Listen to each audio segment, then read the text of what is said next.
शास्त्रों में एक प्रश्न सदियों से गूंजता रहा है। क्या मनुष्य अपने भाग्य से बड़ा हो सकता है? यदि सब कुछ पहले से लिखा है, तो साधना क्यों, भक्ति क्यों, नाम जप क्यों? और फिर पुराण कहते हैं, कलौ नाम एव आधार। कलयुग में केवल नाम ही आधार है। लेकिन एक और शंका उठती है, क्या नाम केवल सांत्वना है या वह वास्तव में प्रारब्ध को बदलने की शक्ति रखता है? आज की यह कथा इसी प्रश्न का उत्तर है। पुराणों में कर्म 3 प्रकार के बताए गए हैं। संचित कर्म, पिछले जन्मों का संचित भंडार दो। प्रारब्ध कर्म, जो इस जन्म में भोगना ही है 3। क्रियमाण कर्म, जो हम अभी कर रहे हैं, शास्त्र कहते हैं न प्रारब्धम भुज्यते एव, प्रारब्ध को भोगना ही पड़ता है। यही कारण है कि आर्षि भी रोग से मुक्त नहीं होते, राजा भी दुख से नहीं बचते। तो फिर प्रश्न उठता है, यदि प्रारब्ध अटल है तो नाम जप किस लिए?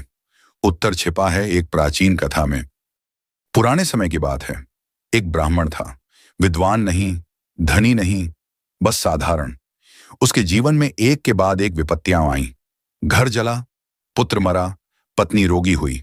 ज्योतिषियों ने कहा, तुम्हारा प्रारब्ध अत्यंत कठोर है, इस जन्म में सुख लिखा ही नहीं।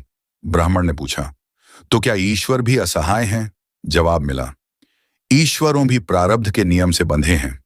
उस दिन ब्राह्मण ने कोई यज्ञ नहीं किया, कोई तंत्र नहीं किया, बस एक काम किया। वह हर श्वास में नाम लेने लगा। न किसी फल की इच्छा, न मुक्ति की मांग, बस नाम। समय आया, ब्राह्मण का शरीर गिरने लगा। यमदूत आए, कर्मपत्र खोलकर बोले, इसका प्रारब्ध तो दुखमय है।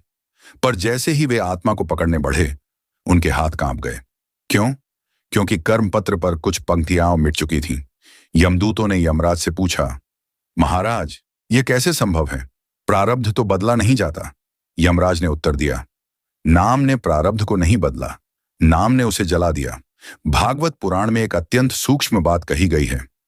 कर्म जीव का बंधन है, नाम ईश्वर का स्वरूप। कर्म जीव के स्तर पर काम करता है, पर नाम ईश्वर के स्तर पर। जहां ईश्वर का अधिकार शुरू होता है, वहां प्रारब्ध समाप्त हो जाता है। इसलिए कहा गया, नाम अग्नि है, प्रारब्ध सूखी लकड़ी। अग्नि लकड़ी से नहीं पूछती, तुम किसने बोई थी? शास्त्र कहते हैं, नाम से वह नहीं मिलता जो तुम चाहते हो, नाम से वह मिलता है जो ईश्वर चाहता है। और ईश्वर की इच्छा हमारे भाग्य से कहीं बड़ी होती है। कई बार नाम रोग नहीं हटाता, पर रोग का भय हटा देता है। धन नहीं देता, पर अभाव की पीड़ा मिटा देता है। मृत्यु नहीं रोकता, पर मृत्यु को विजय बना देता है। यही सबसे बड़ा चमत्कार है। भावुक, जागृत करने वाला स्वर। यदि तुम सोचते हो मेरे नसीब में कुछ नहीं लिखा, तो याद रखना, नाम लिखता नहीं, नाम मिटाता है। नाम भाग्य सुधारता नहीं, नाम भाग्य से ऊपर उठा देता है। कलयुग में न योग चाहिए, न तप, बस एक सच्ची पुकार। हे प्रभु, यही पुकार सबसे बड़ा परिवर्तन है।